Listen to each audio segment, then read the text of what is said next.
સરદાર ગુર્જરી ડિજિટલમાં મુખ્ય સમાચાર પર એક નજર. અમૂલના ચેરમેન પદે સાભેસિંહ પરમાર અને વાઇસ ચેરમેન પદે વિજયભાઈ ફુલાભાઈ પટેલની બિનહરીફ વરણી. આણંદનું સુપરમાર્કેટ ખાલી કરવાના હુકમમાં સામે હાઈકોર્ટમાં 6 જાન્યુઆરીની મુદ્દત પડી. વિદ્યાનગર સરદાર પટેલ યુનિવર્સિટીનો 68મો પદવીદાન સમારોહમાં 16,963 વિદ્યાર્થીઓને પદવી એનાયત. યુનિવર્સિટી દ્વારા સ્વાધ્યાય પરિવારના પૂજ્ય દીદીજી તેમજ અનુપમ મિશનના સ્થાપક જસભાઈ શંકરભાઈ પટેલ પૂજ્ય સાહેબજીને ડોક્ટર ઓફ લેટર્સ માન પદવી એનાયત.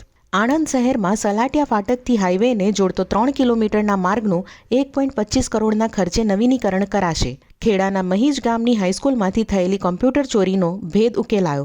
ગામના વિનોદ ધીરુભાઈ ઠાકોરની પૂછપરછ બાદ ચોરીનો મુદ્દામાલ મળી આવ્યો. અન્ય એક આરોપીની શોધખોળ ચાલુ. મહેમદાવાદના વાંઠવાડી રિછોલ રોડ પર ટ્રેક્ટર ઝાડ સાથે અથડાતા એકનું મોત. મેડિકલ સ્ટોર પર કડકાઈ લાવવા માટે નવો કાયદો. લાયસન્સ ભાડે આપનારા ફાર્માસિસ્ટને હવે 1,000ને બદલે 3 લાખનો દંડ અને જેલ પણ થશે. પંચમહાલ જિલ્લાના 5 તાલુકામાંથી ગેરકાયદે ખનીજ ભરેલી 7 ટ્રક ઝડપાઈ. તારાપુર વટામણ હાઈવે પર ફતેપુરા ઓવરબ્રિજ પાસેથી નકલી પોલીસ ઝડપાયો. ગલિયાણાનો પૃથ્વીરાજ જયસિંહ કનકસિંહ પરમાર અલ્ટો કારમાં પોલીસનું બોર્ડ લગાવીને ફરતો હતો. ગુનો નોંધાયો. જૂના તમામ રેકોર્ડ તોડી સોનાની કિંમત ઓલ ટાઈમ હાઈ 1,35,496, ચાંદી રૂપિયા 2 લાખની નજીક.